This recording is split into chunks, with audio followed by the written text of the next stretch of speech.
Chapter number है 9, हमारा अतीत और वर्तमान। तो आज अपन क्या करेंगे, इसके क्वेश्चन आंसर करेंगे, चैप्टर के अंदर के भी और अभ्यास क्वेश्चन भी। तो अपने को देखो स्टार्टिंग के अंदर दे रखा है, इधर आगे अपन पेज को करते स्लिप करते। तो अब बताइए हमारे त्योहारों में कौन कौन से रीति रिवाज आज भी वैसे ही है। आपको ये बताना है कि हमारे जो त्यौहार है उनमें से जो पुराने टाइम में जो रीति रिवाज थे वो और जो आज के ज़माने में है वो वैसे की वैसे ही है, वो बताने हैं। तो अपन इसके अंदर लिखेंगे कि दीपावली पर घरों की सफाई और दीप जलाना वो क्या है, सेम है। होली पर रंग खेलना भी सेम है। रक्षाबंधन पर बहन द्वारा भाई की कलाई पर राखी बांधना भी अभी तक सेम है। दशहरा पर रावण दहन करना भी सेम है। मतलब जो त्यौहार है ना वो पहले के और अभी के सेम है। फिर दे रखा है आपके परिवार में कौन सी परंपरा पीढ़ियों से चली आ रही है। तो हमारे परिवार में दीपावली पर लक्ष्मी पूजा या गणेश जी की पूजा करना, दशहरे पर शस्त्र पूजा करना और मकर संक्रांति पर तिल गुड़ बांटना पीढ़ियों से चला आ रहा है। एक क्वेश्चन दे रखा है, क्या सभी राज्यों में त्यौहार मनाने के तरीके एक जैसे होते हैं। तो ये आपको बताना है। तो अपन इसके अंदर लिखेंगे नहीं, सभी राज्यों में त्यौहार मनाने के तरीके अलग अलग होते हैं। परंपराएं और रीति रिवाज बदल जाते हैं, लेकिन त्योहारों की भावना सब जगह क्या होती है, एक जैसी होती है। आगे आपको दे रखा है, आप बताइए में आपकी विद्यालय माता पिता के बचपन के विद्यालय से कैसे अलग है। तो है ना, मतलब जो जिस टाइम आपके माता पिता के विद्यालय थे और आज के टाइम में आपके जो विद्यालय स्कूल है उनमें क्या अंतर है, ये आपको क्या है अपने माता पिता या दादा दादी से पूछ के फिर बताना है। फिर एक क्वेश्चन दे रखा है, पहले लोग यात्रा कैसे करते थे और अब कैसे करते हैं। ये भी आपको घर पे पूछ के बताना है। फिर है, क्या कोई ऐसा बदलाव आया है जो आपको अच्छा नहीं लगता।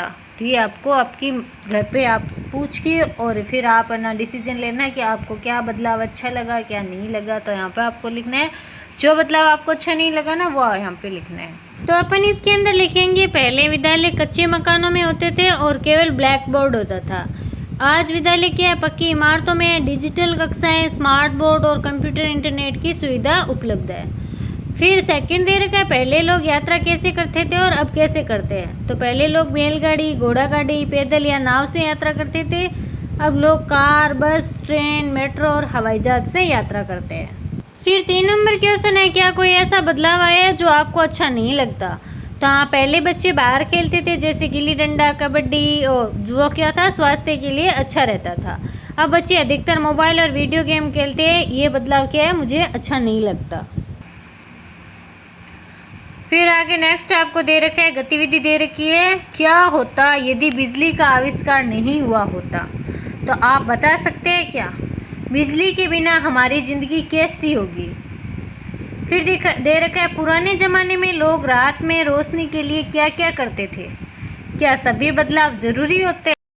तो अपन इसके अंदर लिखेंगे, अगर बिजली का आविष्कार नहीं हुआ होता तो आज हमारे पास पंखे, bulb, TV, computer, mobile, metro और मशीनों जैसी सुविधाएं नहीं होती। जीवन बहुत कठिन और धीमा होता। फिर जो फर्स्ट नंबर क्वेश्चन दे रखा है, बिजली के बिना हमारी ज़िंदगी कैसी होगी। तो इसमें लिखेंगे, बिजली के बिना हमारी ज़िंदगी अंधेरी, कठिन और असुविधाजनक होगी। हमें गर्मी सर्दी झेलनी पड़ेगी और पढ़ाई लिखाई तथा काम करना क्या होगा, मुश्किल होगा। फिर सेकंड क्वेश्चन है, पुराने ज़माने में लोग रात में रोशनी के लिए क्या क्या करते थे।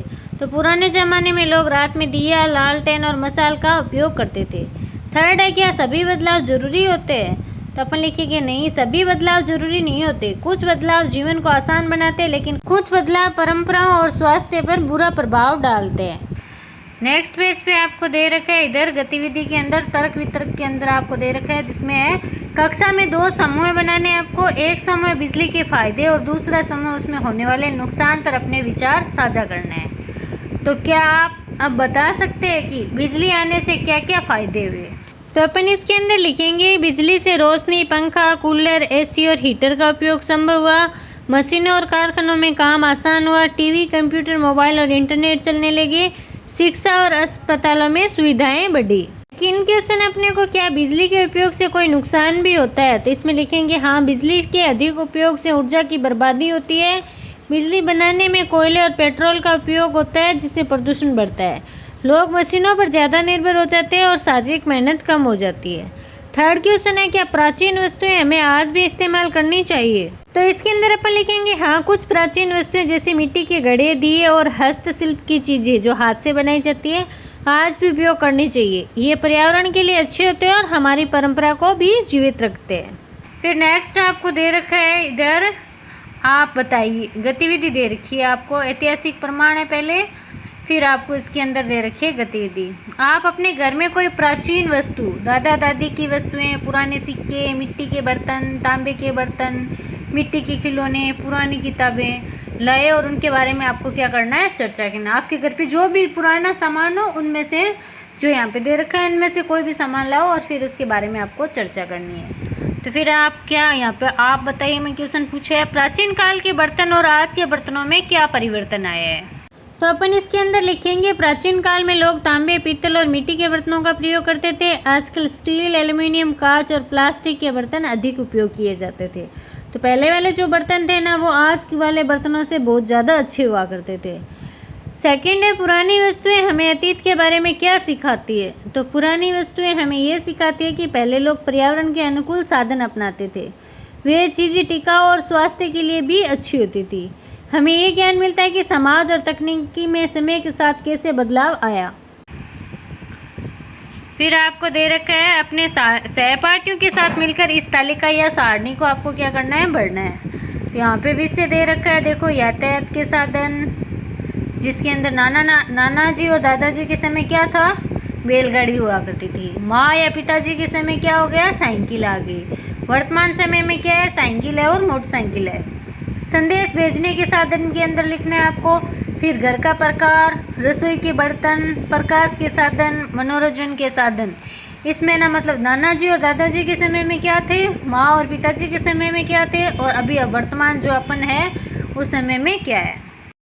तो अपने इस कॉलम को ना इस तरीके से अपन भर लेंगे। फिर आपको दे रखी है पुरानी वस्तुएं, अपने घर की कोई पुरानी वस्तु, घड़ा, लालटेन, चक्की, पुराना कैमरा, मिट्टी के बर्तन, रेशम की पुरानी साड़ी, हाथ से बुने कपड़े, पुराने किताबें आदि की जानकारी एकत्रित करनी है आपको। फिर वस्तुओं का इतिहास खोजना है, जिसमें आपको पूछना है, अपने परिवार से पूछना है ये वस्तु कितनी पुरानी है, इसे कौन इस्तेमाल करते थे, अब इसका क्या उपयोग होता है। फिर आपको इसके बारे में लिखना है। तो अपन इसके अंदर लिखेंगे, जैसे अपने परिवार से पूछे, ये जानकारी घर के बड़ों से मिलेगी। ये वस्तु कितनी पुरानी है, इसमें जैसे ये घड़ा लगभग 40 साल पुराना है, इसे कौन इस्तेमाल करते थे, जैसे इसे मेरे दादाजी या नाना जी इस्तेमाल करते थे। अब इसका क्या उपयोग होता है, अब ये 100 पीस या सजावट या यादगार के रूप में रखा गया है। फिर अपने को चैप्टर के अभ्यास कार्य करने हैं, जिसमें फर्स्ट आपको ना सत्य और असत्य वाला क्वेश्चन करना है। तो अपने को फर्स्ट दे रखे, बिजली का बल्ब सबसे पुराना रोशनी का साधन है, तो ये असत्य है। लोग आज भी त्योहारों पर दीप जलाते हैं, तो आज भी जलाते हैं, इसमें सत्य आएगा। पुराने समय में स्मार्ट बोर्ड नहीं थे, तो पहले के ज़माने में क्या थे, स्मार्ट बोर्ड नहीं थे, तो इसमें भी राइट का निशान आएगा। फिर अपने को अपने अनुभव लिखिए में 10 से 12 पंक्तियाँ लिखनी है। रोशनी के साधनों में परिवर्तन पे आपको लिखना है। तो पुराने समय में लोग दिया, मसाल और लालटेन का उपयोग करते थे, बाद में चिमनी और डिबरी आई, फिर बिजली का आविष्कार हुआ और बल्ब जलने लगे, धीरे धीरे ट्यूबलाइट और CFL आए। आजकल घरों में LED बल्ब और इन्वर्टर लाइट जलती है। रोशनी के साधन हल्के, कमज़ोर और धुआं देने वाले थे, लेकिन आज की रोशनी क्या है, बहुत साफ और तेज़ होती है। पहले लोग मिट्टी के तेल पर निर्भर थे, आज बिजली और बैटरी से चलने वाली लाइटें हर जगह अवेलेबल है। पहले घर में क्या 1-2 दीपक ही जलते थे, आज घर, सड़क, गली और दुकानें सब रोशनी से जगमगाती है। इस तरह रोशनी के साधनों में बहुत बड़ा परिवर्तन आया है। तो ये अपन इसमें पॉइंट्स लिख सकते हैं। फिर अपने को ना मतलब है ना दीपक, मसाल, डिबरी, लालटेन, टॉर्च, इनमें से किसी का भी मतलब एक चित्र बनाना है, तो अपन अपनी मर्जी से यहाँ पे डायग्राम बनाएंगे। फिर अपने को सोचिए और बताइए वाले क्वेश्चन करने हैं, जिसमें आपको फर्स्ट क्वेश्चन दे रखा है, बिजली के आविष्कार से पहले लोग रात में कैसे पढ़ते थे। तो बिजली से पहले लोग दिया, लालटेन, मसाल और चिराग की रोशनी से पढ़ते थे। तो पहले के ज़माने में ना लाइटें और ये नहीं थी, तो इनसे ही पढ़ते थे।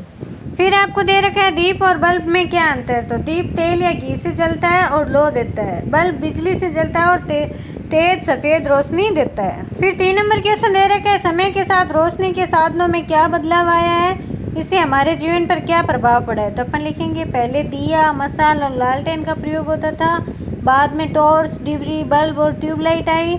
आजकल एलईडी, इन्वर्टर लाइट और बैटरी चलने वाले बल्ब है। इससे जीवन आसान हुआ, शिक्षा और काम में सुविधा मिली और रात दिन भी एक जैसे लगने लगे।